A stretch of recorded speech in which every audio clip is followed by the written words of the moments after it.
Principles of ergonomics, occupational disorders of health professionals, Employees State Insurance Act.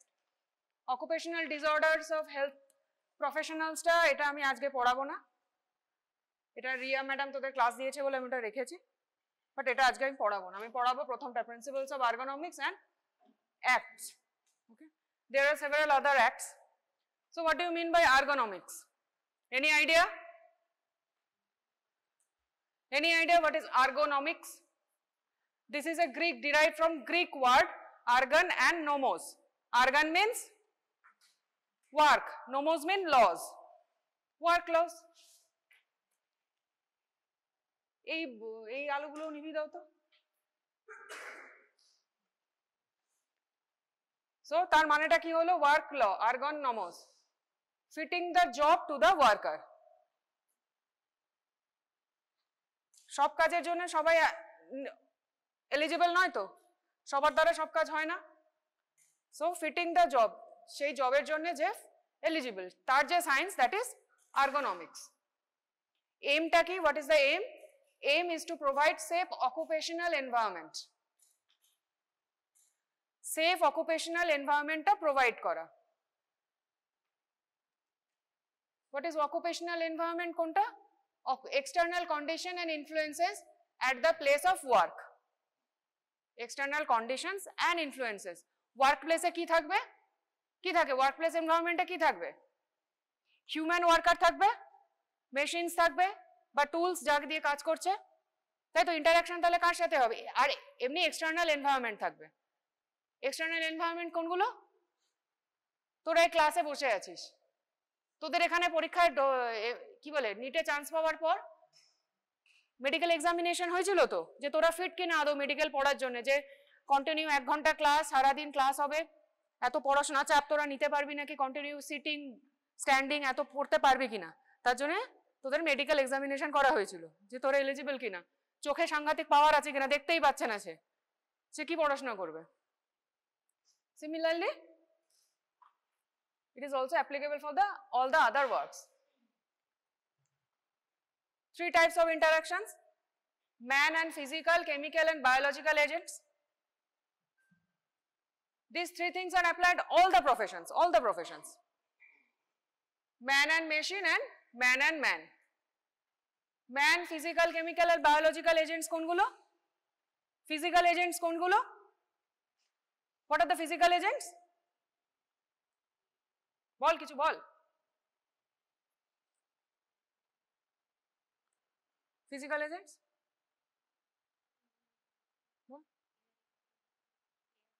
Air, water, light, noise. তোর এখানে class করছিস, এখানে যদি পাশে একটা মাইক হয় বা ভেতরে সারাক্ষণ একটা আওয়াজ হতে থাকে, আগের দিন যেমন ক্লাস করা যাচ্ছিল না, কেন? এনভায়রনমেন্টাল কন্ডিশন ঠিক ছিল না। কেন? ওখান থেকে গরম হাওয়া আসছিল, আমরা বসে ক্লাস করতে পারছিলাম না, তাহলে সুটেবল কন্ডিশন ছিল না। ফিজিক্যাল এজেন্ট তো হিটটা। Chemical agents, different types of chemicals, কত রকমের কেমিক্যাল আছে, টক্সিক, হ্যাজার্ডাস, সমস্ত ইন্ডাস্ট্রিতে, আমাদের ডাক্তারদেরও আমাদের অনেক কেমিক্যাল আমাদের এক্সপোজ হয়। Biological agents, virus, bacteria, microbes, দুনিয়া যা কিছু আছে, তাই তো এগুলো, those are occupational environment. Man and machine, যে টুলস ইউজ হচ্ছে ইন্ডাস্ট্রিতে, যে প্রোডাকশনের জন্য যে টুলসগুলো ইউজ হচ্ছে, যে মেশিনগুলো ইউজ হচ্ছে, আমরাও মেশিন ইউজ করছি, আমরাও তো প্রচুর টুলস ইউজ করি। ম্যান টু ম্যান, কিরকম ম্যান টু ম্যান? HR মাইনে দেয় না টাইমে, মিসবিহেভ করে, আমি কাজ করলাম, আমাকে দিল না, অন্য লোকে দিয়ে দিল প্রমোশন, হয়তো, তাহলে man to man environment, man to man interaction. So এই 3টে জিনিস যখন আমি ওয়েল মেনটেন করব, আমার এমটা কি হচ্ছে? Safe occupational environment. এই 3টে জিনিস যখন আমি ঠিক রাখবো, ততক্ষণ আমার এনভায়রনমেন্টটা সেফ হবে। তাহলে কি হবে? মেন উদ্দেশ্য কি? এনভায়রনমেন্ট সেফ রাখা। একটা এমপ্লয়ি, যে একটা মানুষ তো, হিউম্যান বিইং তো, সেফ রেখে আমার কি হবে? ম্যাক্সিমাম প্রোডাক্টিভিটি হবে, ম্যাক্সিমাম প্রোডাক্টিভিটি হবে, তাই তো, হিউম্যান লস কম হবে। কিছু প্রিন্সিপালস আছে, এটা বইতে নেই, পার্কে নেই। কি বলছে? Neutral position, keep Joints a neutral position, body আমি যখন কাজ করছি নিউট্রাল পজিশনে রাখতে। তোরা যে চেয়ার টেবিলে বসে আছিস, সেই চেয়ারের আর বেঞ্চের মধ্যে কতটা ডিস্টেন্স হবে, কতটা ইনক্লিনেশন হবে, কতটা কি হবে, পুরোটাই ক্যালকুলেটেড, যাতে এই পয়েন্টস গুলো মেনটেন হয়। বডি যাতে নিউট্রাল পজিশনে থাকে, reduce excessive load, avoid bending forward, keep everything in range. তুই এখানে ক্লাস করছিস, ব্যাগ বাইরে আছে, খাতা একবার আনতে যাচ্ছিস, পেন আনতে যাচ্ছিস একবার, তাই তো। ওয়ার্ক অ্যাট প্রপার হাইট, তো বেঞ্চ বা টেবিলের হাইটটা অনেকটা উঁচু হয়ে গেল, লিখতে পারবো না, খুব নিচু হয়ে গেলে লিখতে পারবো না। Avoid excessive motion, limit the weight of A load that is lifted, মানে স্ট্যাটিক লোড, পিঠে একটা বিশাল বড় ভারী ব্যাগ নিয়ে বসে বসে আমি কাজ করে যাচ্ছি, পারবো না।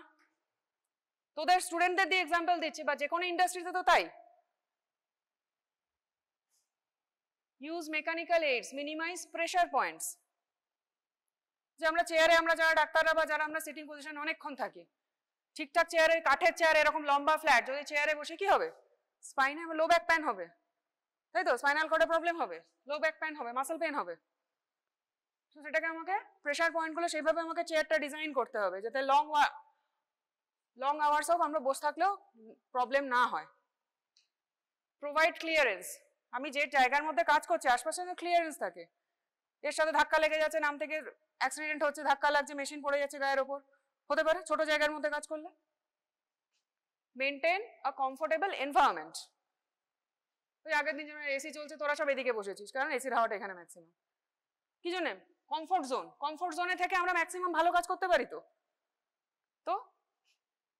এটা হচ্ছে 10 বেসিক প্রিন্সিপালস, আরো অনেক কিছু আছে, তোদের এত ডিটেলসে জানার কোনো প্রয়োজন নেই, এটা তোদের এক্সাম্পল দিয়ে বোঝালাম। কিন্তু অল দ্য ইন্ডাস্ট্রি যেখানে মেশিন ইউজ হচ্ছে, অকুপেশনাল ডিজিজ, অকুপেশনাল যেগুলো যে কটা অকুপেশন আছে, সেখানে আমাকে যদি ওয়ার্ক প্লেস এনভায়রনমেন্টে এগুলো যদি মেনটেন না করা হয় প্রপারলি, তাহলে ম্যাক্সিমাম প্রোডাক্টিভিটি আসবে না, আর যে ওয়ার্কার তার উপরে হিউজ প্রেশার পড়বে, তাই তো, তার মধ্যে নানা রকম অকুপেশনাল ডিজিজ গুলো চলে আসবে।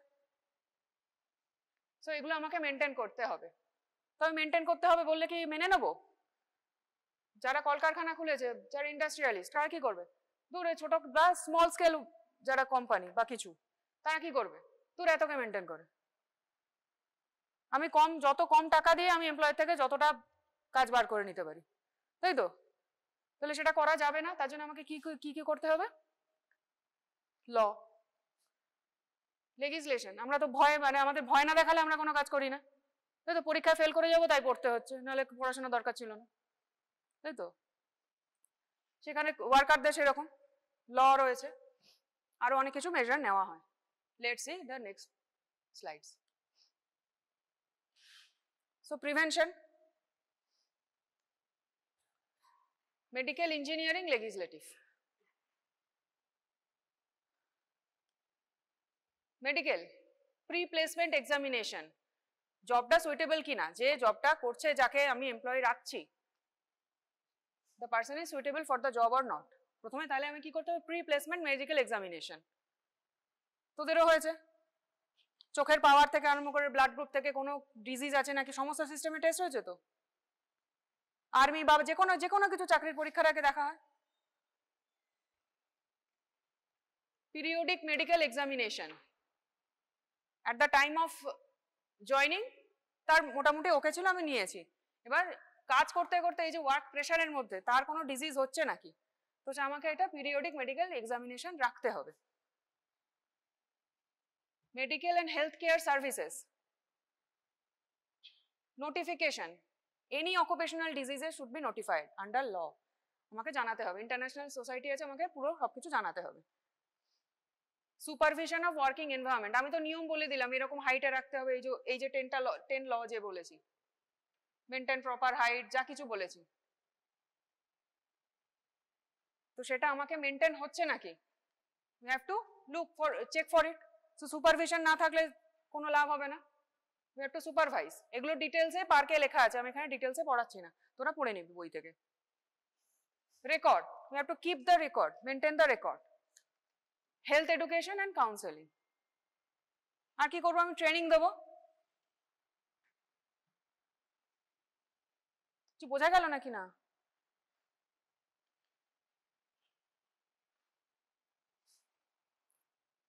কি ল আছে বল এসব নিয়ে, ইন্ডাস্ট্রি নিয়ে?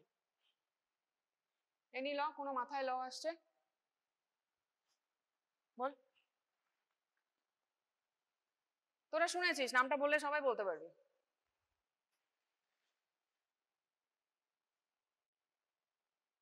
কারোর ফ্যামিলি মেম্বার কারখানা বা ওরকম কিছুতে চাকরি করে বা কাজ করে বা কিছু? বল।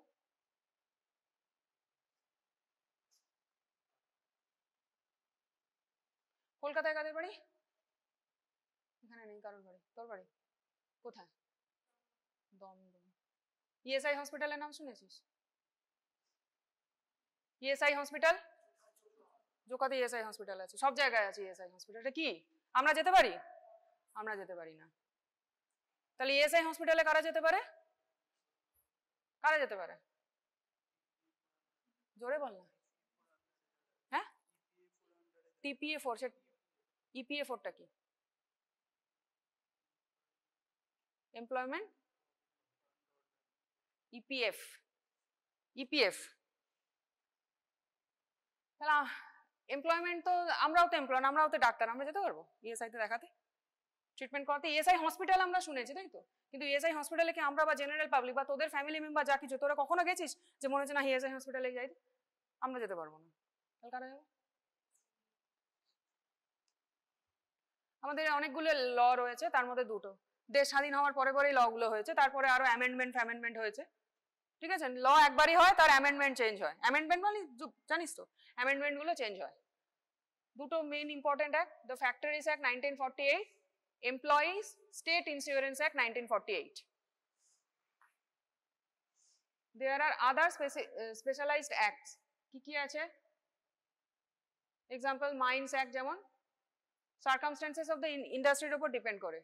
Mines act, plantation act, minimum wedge act, maternity benefit act, etcetera. প্রচুর। মেন দুটো ইম্পর্টেন্ট, একটা হচ্ছে ফ্যাক্টরিজ অ্যাক্ট, একটা হচ্ছে employees, the employees state insurance act, মানে ইএসআই অ্যাক্ট। অ্যাক্ট বললে তারপরে সাল বলতে হয়, ইএসআই অ্যাক্ট 1948। অ্যামেন্ডমেন্ট যখনই যত চেঞ্জ হোক না কেন, আমরা লটা ওই প্রথম যে তৈরি হয়েছিল ওই অনুযায়ী বলবো। প্রথমে দেখি ফ্যাক্টরিজ অ্যাক্টটা কি। ফ্যাক্টরি তাহলে আগে আমাকে জানতে হবে কাকে আমি ফ্যাক্টরি বলবো। What is factory? Occupational disease, এটা বিশাল একটা বড় চ্যাপ্টার এবং ওটার বিশাল একটা রিসার্চের জায়গা, অনেক কিছু আমাদের অজানা ওখানে। স্কোপ, ইএসআই অ্যাক্ট কি বলছে? ফ্যাক্টরি কাকে, ইএসআই বলছে, সরি, ফ্যাক্টরিজ অ্যাক্ট। ফ্যাক্টরি কাকে বলছে? Any an establishment employing 10 or more worker where power is used.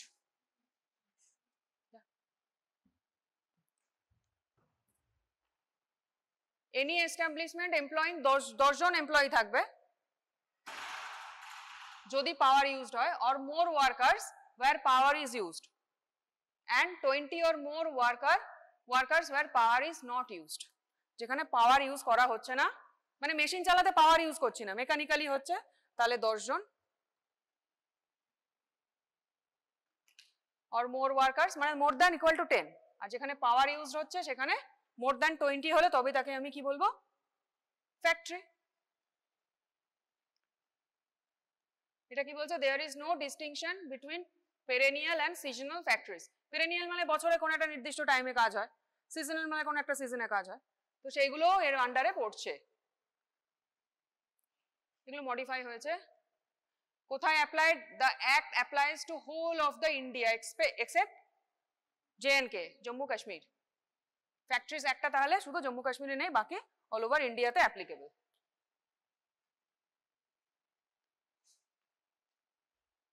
কি বলেছে? কি বেনিফিট দিচ্ছে? কি বলেছে? Safety, health, safety and welfare of the worker. একটা কিসের জন্য? Health, safety and welfare of the worker. কিরকম? addition to matters of cleanliness, lighting and ventilation. environment কি রাখতে হবে? ক্লিন রাখতে হবে, adequate লাইটিং থাকতে হবে, ভেন্টিলেশন প্রপার হতে হবে। Treatment of West and effluent so as to render the innocuous and for their disposal. Dust, fumes, provision of spitons, control of temperature, supply of cool drinking water during summer, and for the employment of clearance to keep the water closets clean. তার মানে খাবার জল আমাকে provide করতে হবে, বাকি সমস্ত কিছু ফ্যাসিলিটির সাথে আমাকে খাবার জলও দিতে হবে। কত স্পেস দিতে বলেছে? Minimum of 500 cubic feet of space for each worker has been prescribed. তাহলে আমার 10 জন এমপ্লয়ি থাকলে কত জায়গা থাকছে? তাহলে আমাকে অত বড় জায়গায় ইন্ডাস্ট্রি খুলতে হবে।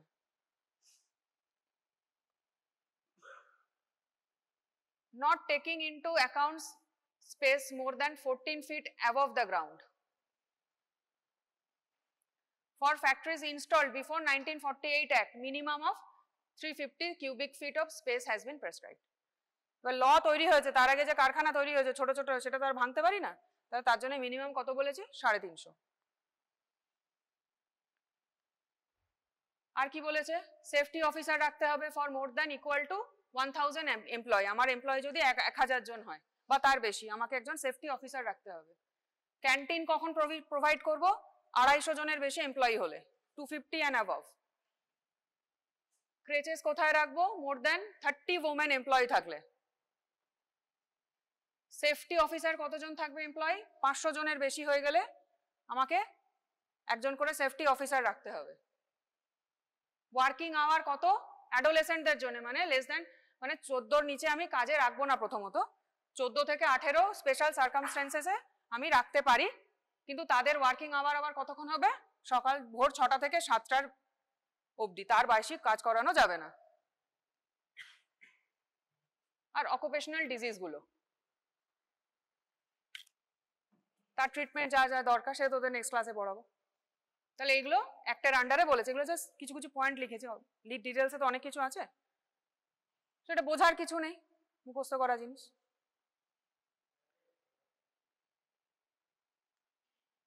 আওয়ার্স অফ ওয়ার্ক বাচ্চাদের তো বুঝলাম, মানে যারা বিলো 14 কাউকে কাজে নেব না। এইটা কাদের জন্য? অ্যাডোলেসেন্ট, মানে 14 বেশি 18 অবধি, তাদের জন্য ওয়ার্কিং আওয়ার 6টা থেকে 7টা। বাকি এমপ্লয়ীদের জন্য কত বলেছে? Maximum 48 working hours per week, সপ্তাহে 48 ঘন্টার বেশি কাজ নয়। আমরা ডাক্তাররা ডিউটি করি, 2 দিন অন কল দিয়ে চলে গেলাম 48 ঘন্টা, আমরাও লেবার, কিন্তু আমরা সবাই লেবার আমাদের মতো করে। Not exceeding 9 hours per day, 9 ঘন্টার বেশি কাজ নয়। সপ্তাহে কিউমুলেটিভ কত? 48 ঘন্টার বেশি নয়। Rest for at least half hours after 5 hours of continuous work, 5 ঘন্টা কাজ করার পর 8 ঘন্টা রেস্ট দিতে হবে। For adolescent, the hours of work have been reduced to 5 to 4.5 hours per day. 5 ঘন্টা না, অ্যাডোলেসেন্টরা কত? 4.5 ঘন্টা কাজ করবে। এবার দেখ 1976 এ অ্যামেন্ডমেন্ট চেঞ্জ হয়েছে, সেখানে আবার কি বলেছে?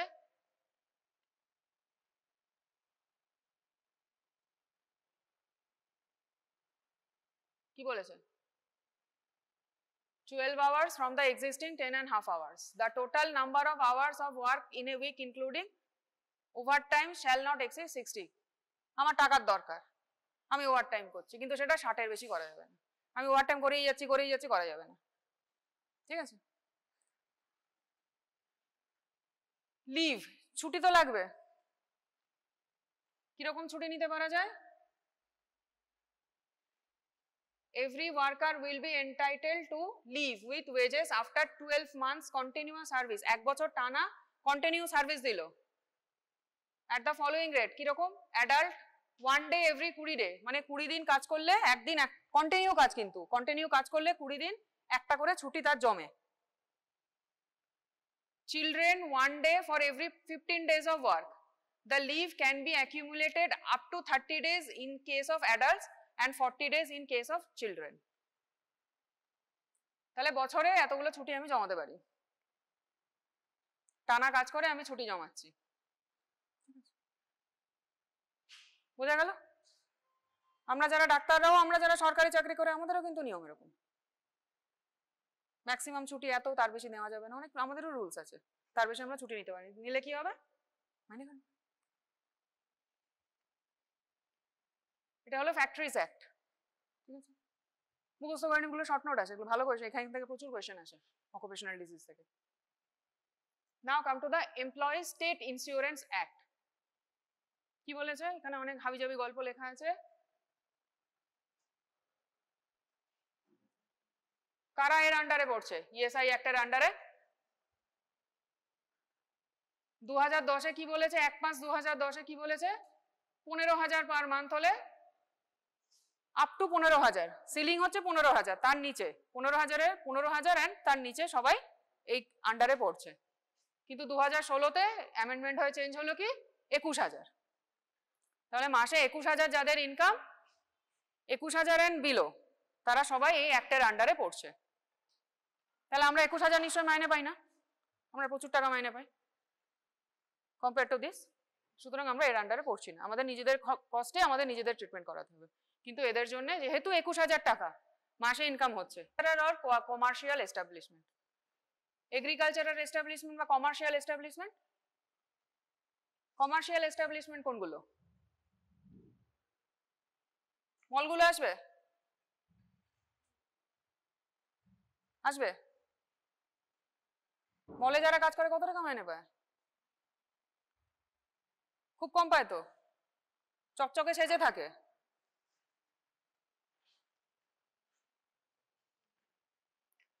তাহলে একটা কি বলেছে, as per ESI Act of 1948 covered all power using factories other than seasonal factories. Factories Act সবাইকে নিয়েছে, ESI Act কাকে নিয়েছে? Seasonal factories wherein 10 or more persons were employed excluding mines, railways, defense establishment. ওদের নিজস্ব আলাদা, রেলের আলাদা hospital আছে, মাইন্সের আলাদা হসপিটাল আছে, ডিফেন্সের তো আছেই, তাই তো, এদেরকে এক্সক্লুড করেছে ইএসআই থেকে। তাহলে ইএসআই অ্যাক্ট কাদের কভার করছে? Power using factories other than seasonal factories, ঠিক আছে। The provision of ESI amendment were extended the following new classes of establishment. এটা তখন ছিল, তারপরে বললো যে না এগুলো আনতে হবে। Small factories employing 10 or more persons whether power is used in the process of manufacturing or not. Factories Act এর কিছুটা নিয়েছে, তাই তো। শপস, দোকানগুলো, দোকানে যারা কর্মচারী, হোটেলস অ্যান্ড রেস্টুরেন্ট, সুন্দর ইংলিশ বলে, সুন্দর সেজে গুজে থাকে কিন্তু মাইনে তো কম। Cinemas and theatres, road motor transport establishment, রাস্তায় কাজ করে তো দেখেছিস তো, এই রোদের মধ্যে তোরা এখানে এসির জন্য একদিকে কর্নার ঠাসা হয়ে বসে আছিস, ওরা কি করছে? রাস্তায় কাজ করে যাচ্ছে এই রোদের মধ্যে। নিউজপেপার এস্টাবলিশমেন্ট, তাই তো। The scheme has been extended to private medical and educational institutes employing 20 or more persons in some states. তাহলে আমাদের এরা পড়ছে, আমাদের স্টাফেরা পড়ছে তো, না পড়ছে না?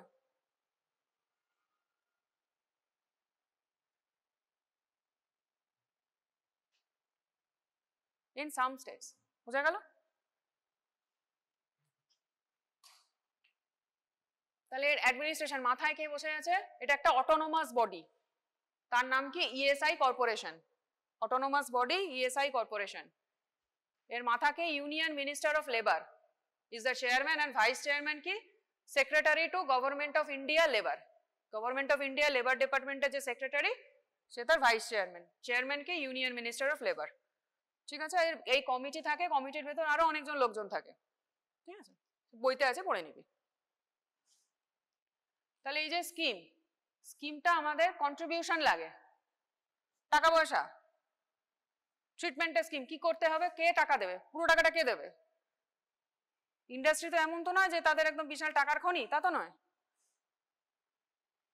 টাকাটা তাহলে কোথা থেকে আসবে ট্রিটমেন্টের জন্য? Contribution by employees and employers, যে কাজ করছে সেও দিচ্ছে, যে কাজ করাচ্ছে সেও দিচ্ছে, and grants from central and state government, চার জায়গা থেকে টাকা আসছে। কত রেটে আসছে? the employer contribute to 3.25% of total wage bill. The per employee 3.25%. তার যত মাইনে তারও 3.25% এমপ্লয়ার দিচ্ছে, মানে মালিক দিচ্ছে, মালিক পক্ষ যে কাজ করছে সে কত দিচ্ছে, এমপ্লয়িজ কন্ট্রিবিউট টু 0.75%। তার মাইনেই যদি আমার 5,000 টাকা হয় সেখানে আমি আর কত কাটবো, তাই তো 0.75% অফ ওয়েজেস। এটা রিভাইজ হয়েছে 2019 সালে, এটা একটু চেঞ্জ হয়েছিল আগে, এখন এটা হয়ে 0.75 হয়েছে। Employees getting daily wages below rupees 176, 150 টাকা লেবারে কাজ করছে, তার টাকা কাটলে আর কোথায় থাকবে, 0.75 মানে কত হচ্ছে, 176 এর 0.75 করে বল কত হচ্ছে, হ্যাঁ তাহলে আমি তো কাটতে পারবো না, মাসে সেটা যদি গুণ করি 30 দিয়ে তো অনেক টাকা হয়ে যাচ্ছে, তার জন্য কিন্তু কিছুই পাবে না হাতে। তাদের কি করা হয়েছে, এক্সেম্পটেড, তাকে কোনো টাকা দিতে হবে না from payment of contribution. The state government share of expenditure of medical care 1/8, total যা কস্ট হবে ওটা তো জমলো, তার যা টোটাল কস্ট হবে স্টেট গভর্নমেন্ট দেবে তার 1/8%। Are the ESI corporation share expenditure on medical care বাকিটা কে দেবে, ইএসআই কর্পোরেশন দেবে। বোঝা গেল? কারণ ওই যে 3.25%, 0.75%, এবার মেডিকেল কস্ট তো ওর মধ্যে কুলাবে না বড় কিছু হলে, সেক্ষেত্রে টাকাটা কিভাবে শেয়ার হবে, 1/8 দেবে স্টেট গভর্নমেন্ট আর 7/8 দেবে ইএসআই কর্পোরেশন। এগুলো সব মুখস্থ রাখতে হবে। কি বেনিফিট দেওয়া হয় এমপ্লয়িকে, medical benefit, sickness benefit, maternity benefit, disablement benefit, dependence benefit, funeral expenses, rehabilitation allowances, এত রকম বেনিফিট দেওয়া হয়। কাকে, যে কাজ করছে এমপ্লয়িকে। মেডিকেল বেনিফিট কি, full medical care including hospitalisation free of cost to the insured person in case of sickness, employment injury and maternity. কাজ করতে করতে অসুস্থ হয়ে গেল বা অন্য কোনো অসুখ করলো আর ম্যাটারনিটিতে আমাকে দিতে হবে। The services comprise কি, outpatient care, supply of drugs and dressings, specialist services in all branches of medicine, pathological and radiological investigations, domiciliary service, antenatal, postnatal service, immunization, family planning, emergency service, ambulance service, health education, inpatient treatment. বাকি সাধারণ মানুষকে যা দেওয়া হয় ওদেরও same.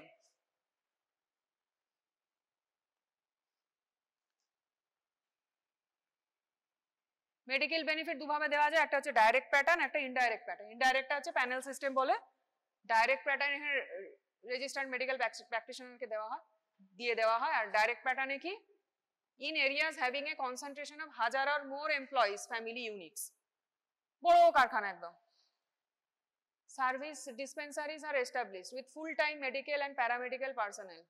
On an average, a doctor will attend to about 80 cases in the OPD and makes 1 home visit a day.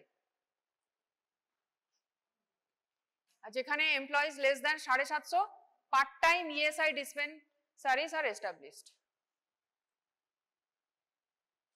If the residential concentration of employees is scattered over a long distance, mobile dispensaries are established. এই এখানে থাকে সে সেখানে থাকে, তখন আমাকে mobile dispensary খুলতে হবে। তো বোঝা গেল?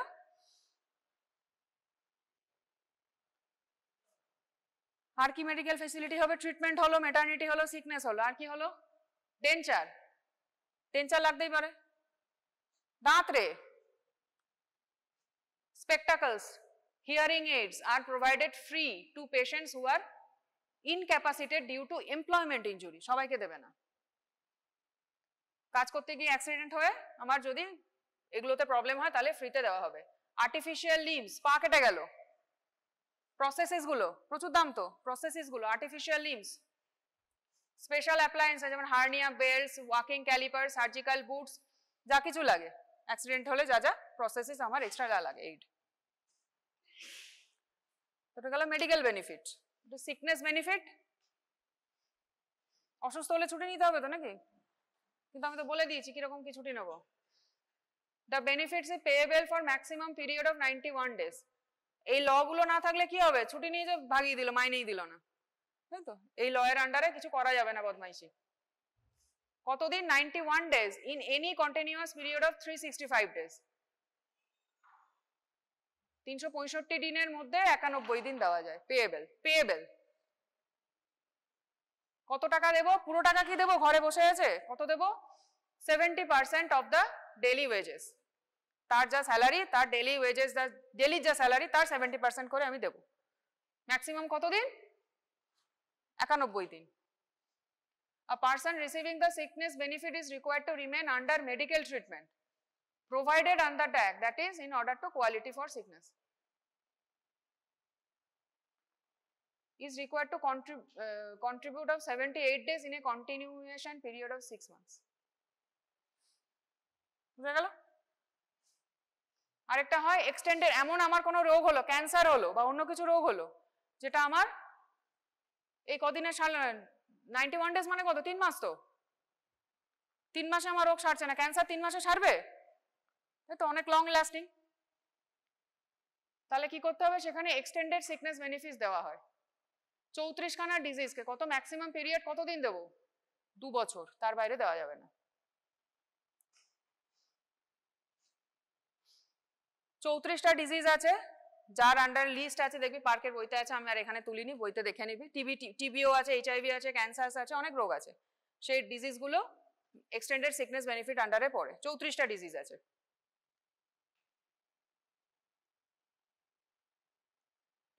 ক্যাশ বেনিফিট কিভাবে দেব? Insured person in the productive age group undergoing sterilisation operation, vasectomy, tubectomy হলেও ক্যাশ বেনিফিট দিতে পারবো, দেবো। আর কি দেবো? Enhanced sickness benefit is payable to insured women for 14 days for tubectomy and 7 days for vasectomy. তাহলে এটা এক্সটেন্ডেড সিকনেস বেনিফিটের আন্ডারে টিউবেক্টমি, ভ্যাসেক্টমি অপারেশন করলে তাকে আমাকে দিতে হবে। এটা তো কোনো ডিজিজের পড়ছে না, টিউবেক্টমি বা ভ্যাসেক্টমি তো কোনো ডিজিজ নয়, কিন্তু এটা দেশের ভালো হচ্ছে বলে আমরা দিচ্ছি, তাই তো? জনসংখ্যা কন্ট্রোল হচ্ছে, population. The amount payable is double the standard sickness benefit rate, that is equal to full wages. তাহলে ভ্যাসেক্টমি, টিউবেক্টমি করলে এনকারেজ করার জন্য আমি পুরো মাইনেটাই দেবো। কত দিনের জন্য? For tubectomy 14 days, vasectomy 7 days। Pregnant হবে, ওমেন কাজ করে, ম্যাটারনিটি বেনিফিট, প্রেগনেন্ট হয়েছে বলে কাজ থেকে তো ছাড়িয়ে দেবো না, তার জন্য রুলস আছে, যা খুশি করতে পারি না আমি। The benefit is payable in cash, ক্যাশে দেবো টাকা একদম।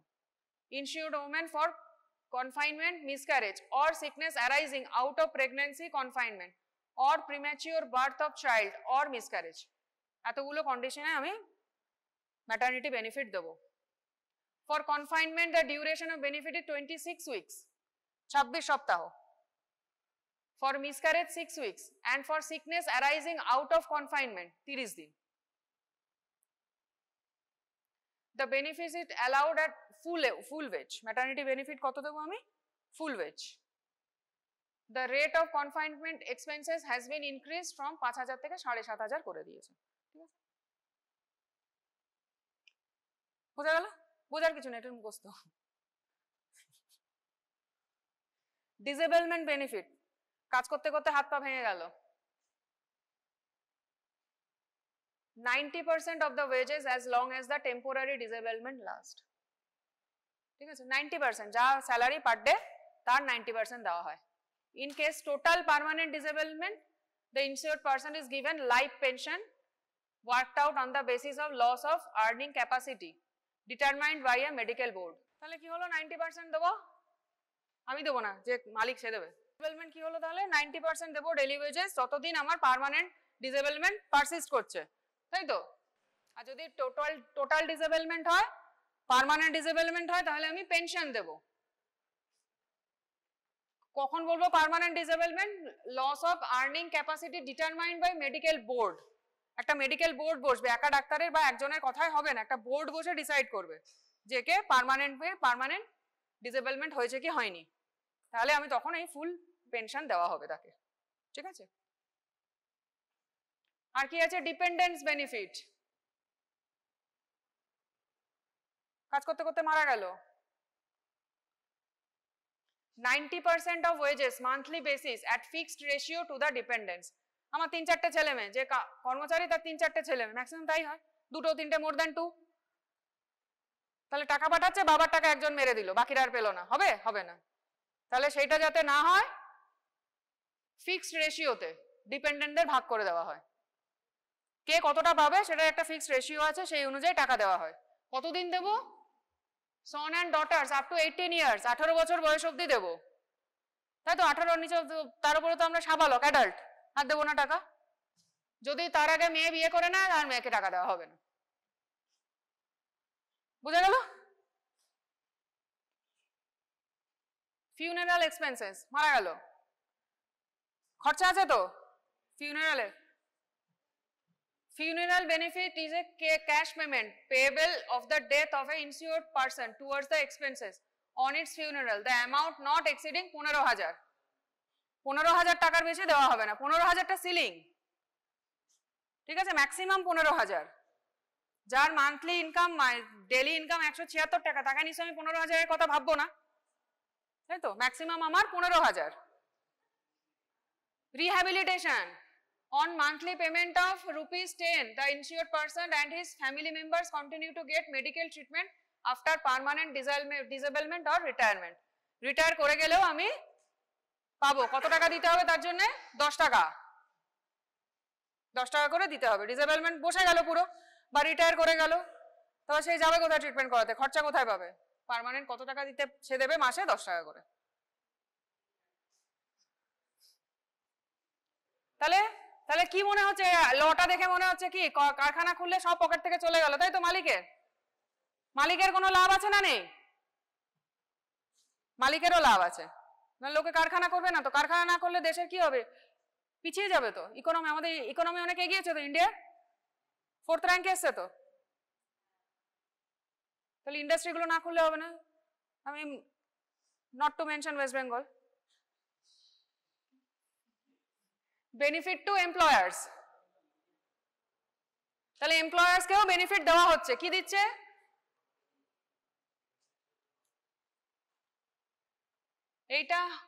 এটা কোশ্চেন আসে, সবই কোশ্চেন আসে, এটাও আসে, এটা খুব বেশি আসে। এমপ্লয়ার্স কি বেনিফিট দিচ্ছে? exemption from the workman, এই applicability of workmen's compensation act, ESI 1 লাগলে এটা দিতে হবে না। exemption from maternity benefit act, maternity benefit act এর অন্য যে আরো যে payment of medical allowance to employees and their dependents of arranging for their medical care, extra আর কিছু দিতে হবে না, আর কিছু অ্যারেঞ্জ করতে হবে না, এই স্কিমের আন্ডারে হবে। 3টে জিনিস থেকে এক্সেম্পট করা হয়েছে এমপ্লয়ার্সকে, মানে মালিক পক্ষকে। আর কি বলেছে? Rebate under the income tax, income ট্যাক্সে তাকে বেনিফিট দেওয়া হচ্ছে on contribution deposited in the ESI account. Income tax থেকে অনেকটাই তাকে রিবেট দেওয়া হয়, অনেকটাই রিবেট হবে, তাই তো। আর কি হবে? হেলদি, তার কি লাভ হচ্ছে? তাকে একটা হেলদি ওয়ার্কফোর্স দেওয়া হচ্ছে, কারণ সেন্ট্রালও টাকা দিচ্ছে, স্টেটও টাকা দিচ্ছে, তাহলে তার ওয়ার্কফোর্সটা যত হেলদি হবে তোমার প্রোডাক্টিভিটি বাড়বে।